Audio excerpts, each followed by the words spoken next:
Hey, you totally don't have to do it if you don't want to.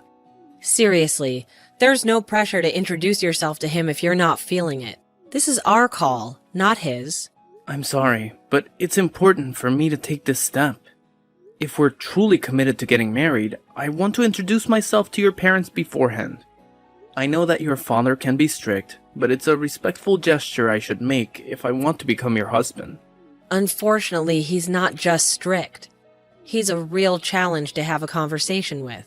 I believe I'll be okay.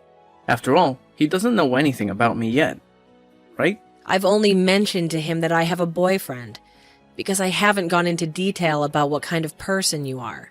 Lately, he's been getting on my nerves. He keeps prying into personal stuff about you, you know? I told him that you had to leave school to start working, and he lost it completely. Oh, really? Why would he become furious? To be honest, I'm not entirely sure. But like I said before, my dad's just a tough nut to crack when it comes to conversation. I wonder if that's the issue. Maybe he's not happy about the fact that I didn't graduate high school. I've encountered that kind of judgment quite often. People tend to look down on me simply because I'm a high school dropout. Yeah, that's pretty much it. He's the type who places a lot of emphasis on grades and accomplishments. Being the CEO of a company, those things hold significant value to him. I'm sorry if it's offensive to you in any way. I can understand where he's coming from. I mean, he is the CEO of Zenith Enterprises, a major player in the business world. It makes sense that he might not be thrilled if someone like me asks to marry his daughter. But despite that, I really want to seek his blessing before we take the plunge. It just doesn't feel right to get married without talking to him first. I can't say for sure he'll like me, but it's something I feel compelled to do. Well, you don't have to go through all that hassle. How about we just run off to some distant city and get married there? I mean, I left my parents' place because I could not stand my dad anymore. I'm itching to break free from him, you know? Once we're married, I'll finally make a clean break. We can consider those options if he doesn't give me his permission to marry you. It's worth giving it a shot before completely giving up, right? We can't predict the future after all. There's a possibility he might end up liking me. I highly doubt it, to be honest. Why do we have to play by all these rules anyway? We don't need his permission to get married, you know? You know me so well, don't you? You're aware that I prefer to abide by societal norms whenever I can. Yeah, I know your personality well. I just feel like trying to convince him is a waste of time. But if you're dead set on doing this, I'll talk to him and arrange a meeting. I'm pretty sure it's going to end badly, though, just saying. Remember, I did warn you about it. Don't worry. I'll handle it. I'll go talk to him on my own. You can stay home, alright? I appreciate your concerns, really. Just remember, he can be pretty intense with his words. It might get a little bit intimidating if you're not used to it. Okay. Thanks for the advice. I'll keep it in mind.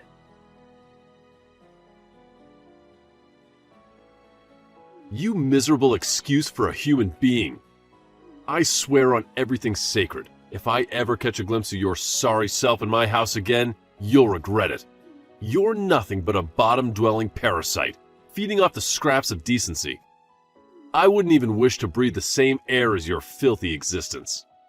Right this damn instant, get the hell out of my house. Don't you dare test my patience any longer. Wow. This is way worse than I anticipated. You're more aggressive than anyone I've ever met. You're nothing but a worthless piece of trash. I can't believe I'm even bothering to waste my precious time talking to someone like you. I see right through your little game, you gold digger. I mean, just look at your greedy face, practically oozing with desperation for my money.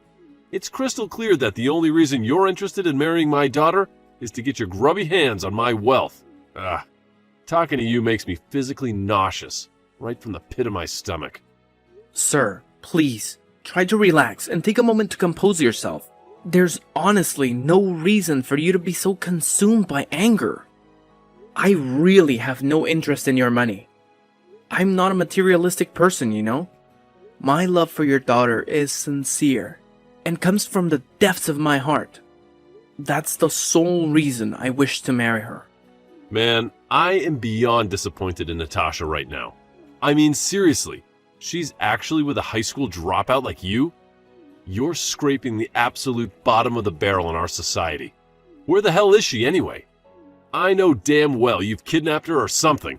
Quit wasting my time and hand her over already. I have not kidnapped her. She is living with me because she wants to. I decided to come here alone today because I didn't want her to worry about me. I wanted to talk to you, man to man. Why on earth would I ever want to waste my precious time talking to someone like you?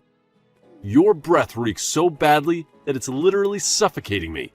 I genuinely wish you would just shut up and keep that foul mouth of yours closed, because it's turning the whole damn house into a stink fest. Seriously, what the hell do you even eat every day?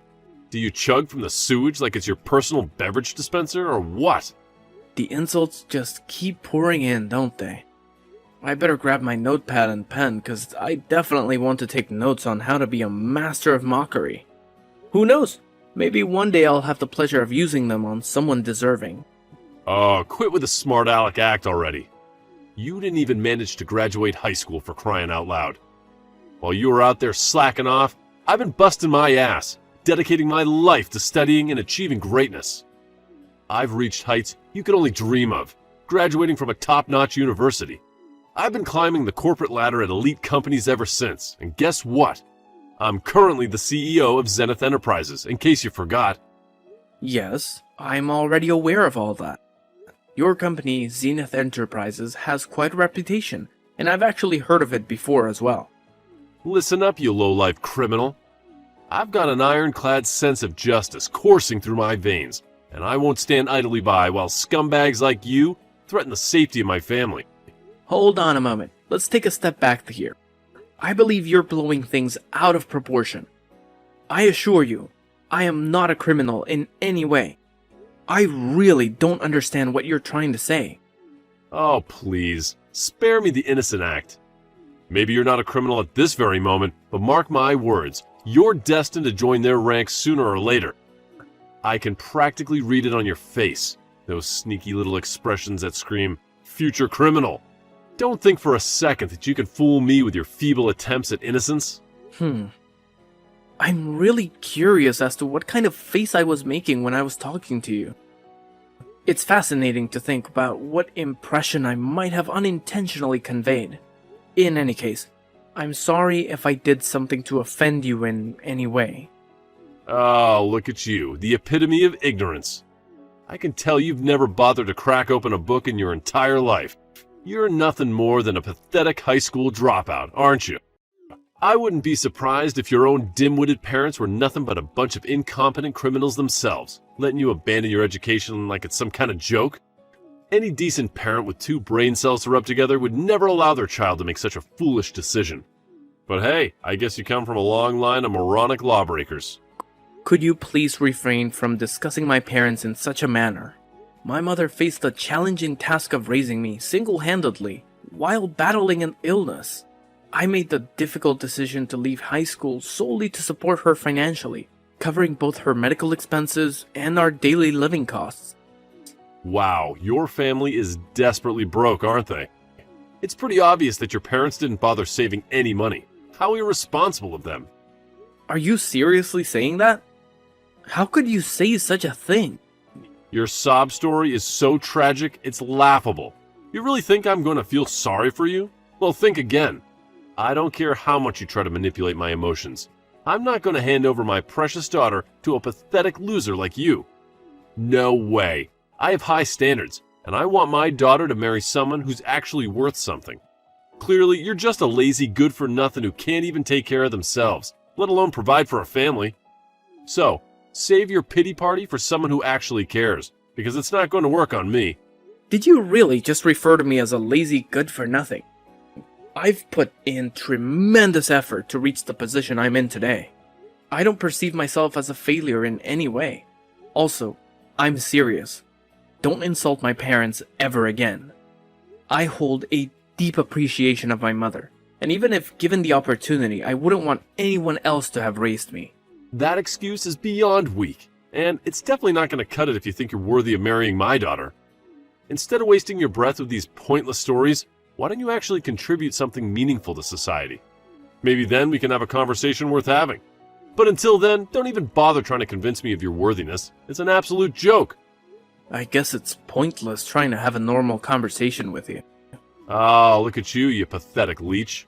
It's crystal clear that all you're after is my hard-earned cash, using my daughter as your golden ticket to a life of luxury. Well, newsflash, you delusional dropout, I would never even consider entrusting my precious daughter to a lowlife like you. Couldn't even finish high school. So, do us all a favor and get the hell out of here right this instant. Your presence is not only an insult, but it's also an utter waste of my valuable time. Scram, you worthless parasite. Fine. I'll do as you say. Goodbye. Yeah, that's right, you piece of trash. Man, what is up with your dad? He's totally off his rocker. Babe, this is exactly why I keep telling you not to bother seeing him. I tried so hard to get through to you, but you just wouldn't listen to a word I said. I honestly didn't expect him to be such a horrible person. I've never met anyone as despicable as him before. Is he truly the CEO of a company? It's difficult to think that someone like him can hold any position of authority and expect to be respected. Honestly, I feel like he's gotten even more arrogant and obnoxious since he climbed up the corporate ladder. So, tell me, what ended up happening after you had that encounter with him? We couldn't even have a decent conversation.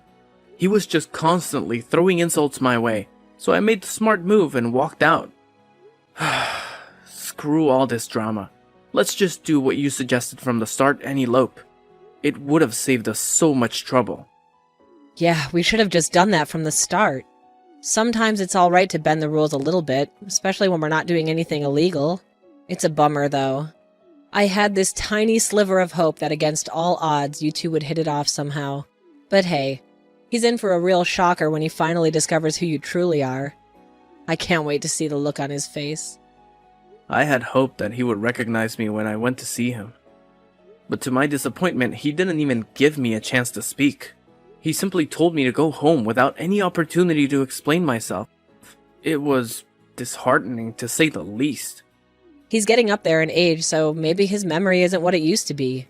Plus, you had that mask on, right? No wonder he didn't recognize you. But you know what? None of that really matters anymore. I'm done with him. I'm cutting all ties. We don't have to see or talk to him ever again. You know what? I think that's the best decision we could make. And I gotta say, I'm seriously blown away by how you turned out to be such a compassionate person, considering he's your dad and all. It's probably all thanks to your mom. She was truly an amazing person. It's just so unfortunate that she passed away at such a young age. I've made every effort to overcome such an immense loss, but it's still proving to be too overwhelming for me. I am really thankful for your mother. Yeah, I am as well. I miss her so much. I'm glad that you're here with me, Dean. Hello? It's me, Natasha's father. What's the matter? Do you have something to ask me? It's just that I received a letter from her this morning. It said that she's cutting all ties with me and that your name is Dean Elliot. I see. I had no idea that she sent a letter to you. That's very kind of her. I'm sorry to say this, but I'm going to get married to her regardless of what you said to me. That doesn't really matter right now. Are you telling me that you're really Dean Elliot? Yes, you're right. I am the person featured in the TV advertisements for Zenith Enterprises. I work as an actor. Wow, I had no idea about that. It's quite surprising, to be honest. I'm curious, though, why didn't you mention it during our meeting the other day? I was told to get out before we could even have a normal conversation. You just kept on spitting insult after insult. You probably weren't listening to a single word that I said anyway. I'm sorry about how I treated you. I was probably having a very rough day. Okay. Why did you decide to contact me? I don't particularly want to be talking to you. If you have nothing to say, then I'm going to put my phone down. I want you to let me apologize to you. I had no idea you were Dean Elliot. I'm sorry for my attitude that day. I guess I was a little harsh on you. I'm not going to forgive you even if you apologize to me. You were being overly aggressive and never gave me a chance. I'm never going to forget that. I could never say the things that you said to me, even to my worst enemy. I'm very sorry for the things I said to you. I understand why you wouldn't want to forgive me. If I knew who you were, I never would have treated you that way. I may be successful now. It still doesn't change the fact that I was born in a poor family and that I dropped out of high school. Everything that you said to me hit me where it hurts. Not to mention brought up painful memories. It's not something that I can just forget. Wait, I didn't actually mean any of that. I didn't think you would take my words so seriously, to be honest. Also, you never would have apologized if I wasn't Dean Elliot, right? You're only saying sorry after realizing who I am. There's just no way that I can forgive a person like you. Your apologies sound so empty to me. Do you really know what you did wrong? Of course I know what I did wrong. I got a little too carried away because I didn't know who you were. You really don't get it. You shouldn't be that aggressive, no matter who you're talking to. It doesn't matter if you're talking to a famous actor or a high school dropout. You need to treat everyone with more respect. Yeah, maybe that's true. I know why you're apologizing to me. This is very bad for you and the company if it gets out. The CEO of a company shouldn't be calling the poster child a piece of trash. I'm sure you also falsely accused me of being a criminal? I wonder what would happen to you if the entire world found out about this. Are you threatening me right now? No, I wouldn't do such a thing. I have no intention of telling the world what you said to me. It's just that Natasha seemed very adamant on telling the world about everything. I did try to stop her, but I'm not sure it was enough. If I were you, I'd try to talk to her about it. What are you saying? Is she trying to destroy my life? Seems like she has a lot of hatred towards you. Now that she's cut ties with you, who knows what she might try to do. That can't be good. I better talk to her right away. Hey, Natasha. I heard what's going on from Tom. I heard that you're planning to release my secrets to the world. Are you trying to destroy my life? Yeah, it's really true. I've had to endure so much pain being raised by you. I also saw the text you sent to him. I was absolutely disgusted. How could you talk to people like that? I've already leaked all the screenshots and other things to the media. This is just a little revenge from me. Wait, what? You're joking, right? I'm not joking at all. I can't forgive you for what you did to us. I was just planning to cut ties with you, but that would be boring. How dare you do such a thing? This is going to cause problems for so many people. Your stupid decision is going to make the value of my company's stock go down. All of my employees and the owners of my company's stock are really going to struggle. I'm sorry, but I really don't care about that. I'm sure they'll all be fine in the end. Please hold on a minute. Could you please rethink this? I need you to do something about this. There's nothing I can do about it now. The information is already spreading around the internet. It's going to be all over the place by tomorrow. My work phone won't stop ringing. I can't believe what you've done to me. Aren't you my daughter? Yes, I am your daughter. I had to be the one to do this. No one else would be brave enough to stand up to you. You're going to have to resign from your position. That's the only way you can stop matters from getting worse. You need to give up and resign right now. There is no way I'm resigning my position. That company is going nowhere without me. All the employees respect and looked up to me. What are they going to do without me leading them? Wait, what? Do you really think they'll respect and look up to you? You're joking, right? All of your employees are over the moon about finding out what you did. Wait, what? Nobody at the company respects you. They were just scared of you and the power that you had. You would insult and threaten them all when they didn't listen to you. I also heard some bad rumors about you from the young women in the company. That's because... I've also been talking to some people that work for you, and I've heard some horrifying stories about you. I'm going to send all these stories to the media as well. That's about all I want to say to you, and I'm finally going to cut ties with you for real this time. Goodbye. Wait, please don't go yet. I really will apologize for everything that I did. Please don't abandon me. We're family, aren't we? If you abandon me, I'll have no one else left. I don't want to be a part of your family. You're a terrible human being. I promise that I'll change myself. I plan to treat other people with respect from now on. I'm begging you to please come back and live with me. I'm sorry, but that's never going to happen. I hate you as a person. And also, one more thing, you absolutely stink. After his daughter severed all ties with him, he was forced to resign from his position at the company. It became inevitable once major news outlets began exposing his actions to the world. Recordings of his voice and stories detailing his mistreatment of employees were leaked, intensifying the situation. He quickly transformed into one of society's most despised people, making it highly unlikely for him to secure future employment. Moreover, he faced multiple lawsuits from former employees, citing harassment and sexual abuse among other grievances. The resulting damages he had to pay amounted to millions of dollars. Presently, he resides alone in his sprawling house, rarely venturing outside due to the constant harassment from people who taunt him about his foul reputation. It's become a sick game for some to capture his reactions and share them online. In contrast, I'm genuinely relieved that we chose to marry without his blessing. It was a wise decision to distance ourselves from that toxic influence.